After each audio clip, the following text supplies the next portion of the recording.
कई सीटों पर 8 सीटों पर बढ़त का अंतर 6000 से भी कम है। ये बड़ी जानकारी आपके साथ साझा कर रहे हैं। 9 सीटों पर समाजवादी पार्टी की एक तरफा लीड देखने को मिल रही है। जी हाँ, 9 सीटें हैं जहां एक तरफा लीड है। 20,000 या उससे कम लीड वाली सीटों की संख्या 10 अभी फिलहाल है। जी हाँ, आपको बताते चले कि यूपी में बीजेपी और समाजवादी पार्टी के बीच कांटे की टक्कर इस वक्त देखी जा रही है। कई ऐसी सीटें हैं जहां पर 6000 से कम का अंतर है। 8 सीटों पर बढ़त का अंतर 6000 से भी कम है। वहीं 9 सीटों पर समाजवादी पार्टी की लीड एक तरफा देखी जा रही है। तो समाजवादी पार्टी लगातार बढ़त बनाती हुई उत्तर प्रदेश में नजर आ रही है।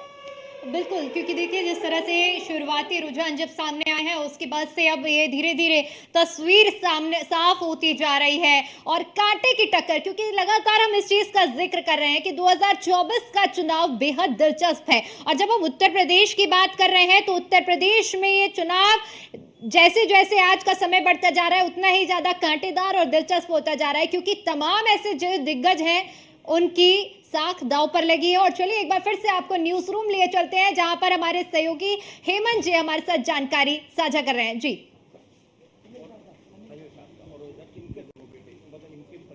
बिल्कुल बिल्कुल, ये जो स्थिति है जिसका जिक्र मैंने किया कि परिवारवाद की राजनीति को लेकर लगातार सवाल दरअसल दागे गए, लेकिन कुछ स्थितियां जो है उत्तर प्रदेश के अंदर अलग भी नजर आती है। घोसी सीट का अगर जिक्र करूं तो अरविंद राजभर को नुकसान, यानी कि ओम प्रकाश राजभर को नुकसान होता हुआ नजर आ रहा है। सबसे बड़ी बात यह है कि जो सहयोगी हैं बीजेपी की पार्टी के, उनको भी नुकसान होता हुआ नजर आता है। लेकिन वो कौन से ऐसे मुद्दे हैं जिसको भुनाने का प्रयास तो विरोधी दलों के नेताओं की ओर से किया गया, क्या वाकई वो इंपैक्टफुल हो गए? ऐसी स्थिति है। ब्रिजेश जी हमारे साथ हैं, थोड़ा समझने की कोशिश करेंगे कि क्या इतनी टाई वाली सिचुएशन देखने को मिल रही थी?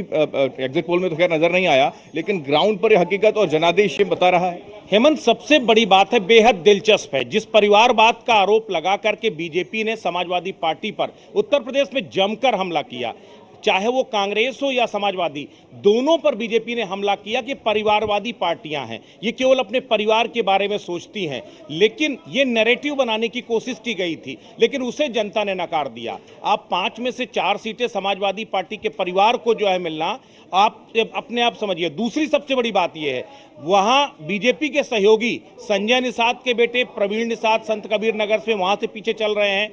घोसी से ओम प्रकाश राजभर जो भी नए नए सहयोगी बने थे बीजेपी के, जो है उनके बेटे जो है वहां से जो अरविंद राजभर, वो पीछे चल रहे हैं। तो अब सबसे बड़ी बात यह कि परिवारवाद में किसको नकारा?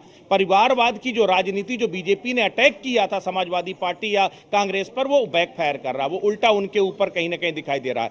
दूसरी सबसे बड़ी बात यह है कि दरअसल जो एग्जिट पोल के जो दिखाया गया, एग्जिट पोल आए, हम सब लोगों ने एग्जिट पोल दिखाए, उससे अलग ग्राउंड की तस्वीर दिखाई दी। ग्राउंड पर जो तस्वीर दिखाई दी वो साइलेंट वोटर ने पूरा एक खेल किया है। हम लगातार बात कर रहे थे कि इस बार ना तो एंटी इनकम्बेंसी दिखाई दे रही है, ना ही किसी तरह की वेव दिखाई दे रही थी। वोटर साइलेंट था। जो कुछ फॉलोअर थे वो तो एग्रेसिवली रिएक्ट कर रहे थे, लेकिन बाकी जो वोटर था वो साइलेंट था, और ये पूरा खेल साइलेंट वोटर ने किया। लेकिन ये एंटी इनकम्बेंसी वाली जो स्थिति है, आपको लगता है कि एंटी इनकम्बेंसी वाली जो स्थिति है वो प्रत्याशियों के लिहाज से इंपॉर्टेंट है?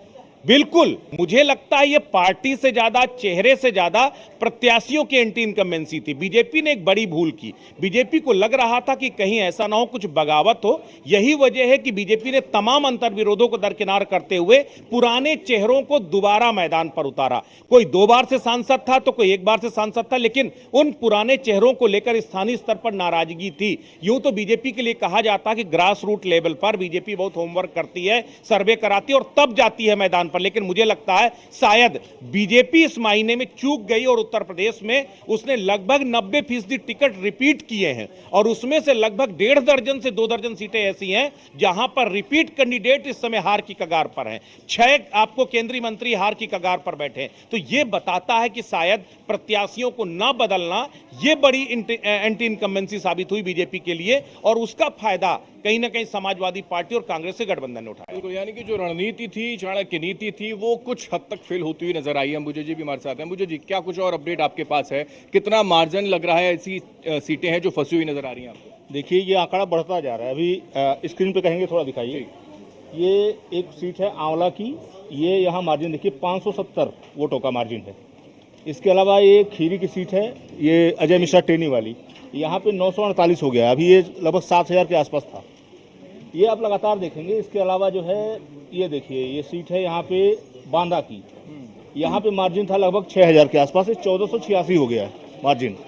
ये इसके अलावा जो है ऊपर भी है, ये देखिए, ये मार्जिन लगभग 24,000 था मेरठ का, उसके पहले 37,000 था, अब ये घट के आ गया है 32 3,200। सुनीता वर्मा अब लीड कर रही हैं। अरुण गोविल, ध्यान रखिएगा, अरुण गोविल लगभग 37,000 वोट के आसपास से लीड कर रहे थे, लेकिन अब जो है अब इनका आंकड़ा घटे। मतलब ये है, अभी जो मैं गिना रहा था कि 2 सीटें जो कि 2 से 3 सीटें जो थी, जो 2,000-3,000 के रेंज में थी, अब वो सीटें बढ़ के 5 हो गई हैं। यानी कि आप समझ सकते हैं कितनी कांटे की टक्कर है। इसमें 25,000, 30,000, 40,000 तक की लीड सेफ नहीं मानी जा सकती।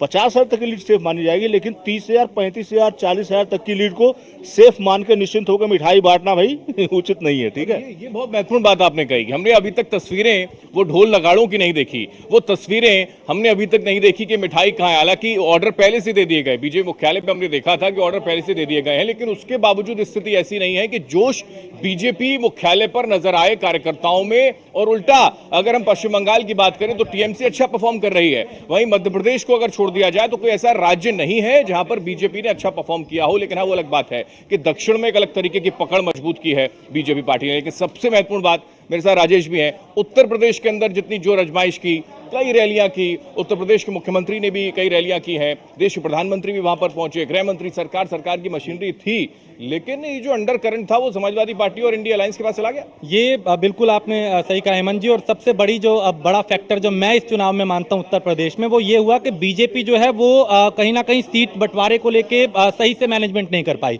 उन्होंने उन लोगों को दोबारा से टिकट दिया जिनकी एंटी इनकम्बेंसी थी, लोग उन्हें पसंद नहीं कर रहे थे। मैं खुद कई लोकसभा मैंने कवर की, हम ग्राउंड जीरो पे की, लोगों से बात की, लोगों में गुस्सा था स्थानीय उम्मीदवार को लेके, और उन्होंने फिर वही वोट जो है वो यहाँ पे अभी जाता हुआ दिखाई दे रहा है। एक तो ये था, दूसरा ये कि मायावती का वोट इस तरफ शिफ्ट हो गया। यानी अब जो वोटर था, ना तो मुस्लिम कंफ्यूज था, ना दलित कंफ्यूज था, एकजुट होकर उन्होंने, मुझे लगता है इंडी गठबंधन की तरफ उनका झुकाव आया और ये पिक्चर उभर के आई है। तो बीजेपी का मिसमैनेजमेंट सीट बंटवारे को लेके एक ये बड़ा कारण इस चुनाव में नजर आता है। दूसरा, अखिलेश यादव ने, ये माने 2 लड़के यूपी में काम कर गए, चमत्कार कर दिया उन्होंने। अखिलेश यादव का नेतृत्व और कद जो है वो अब यहां से यहां आ जाएगा। अखिलेश को लेके बार बार टारगेट किया जा रहा था। 12 के बाद 14 का चुनाव हुआ, कुछ नहीं कर पाए, 17 का चुनाव हुआ, वैसा परिणाम नहीं आया, 19 का चुनाव हुआ, 22 का चुनाव हुआ। तो ये चुनाव अखिलेश के लिए भी बहुत बड़ा था कि भाई आप कुछ कर पाएंगे या पिताजी की विरासत को ही सिर्फ आगे बढ़ाएंगे, उन्हीं के नाम पे जिएंगे।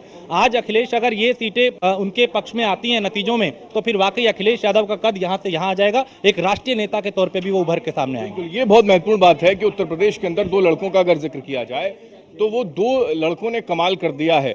क्या ऐसी स्थिति नजर आती है? विजय जी, एक सवाल आपसे कि क्या वाकई 2 लड़कों ने कमाल कर दिया जो सेटिंग, क्योंकि हम लगातार ये भी देख रहे थे कि लगातार वो कैंडिडेट्स को बदल रहे थे। ये स्ट्रेटेजी जो थी वो लग रहा था कि शायद कमजोर है, लेकिन एंड वक्त पर जो स्ट्रेटेजी अपनाई समाजवादी पार्टी ने, कांग्रेस पार्टी ने, शायद वो काम कर गया ऐसा लगता है।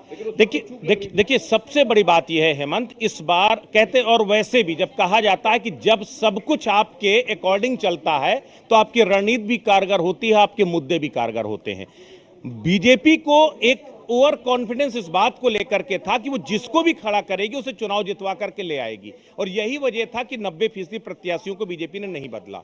लेकिन समाजवादी पार्टी ने क्या किया, समाजवादी आखिरी चरण तक कांग्रेस अपने 17 प्रत्याशी नहीं खोज पा रही थी,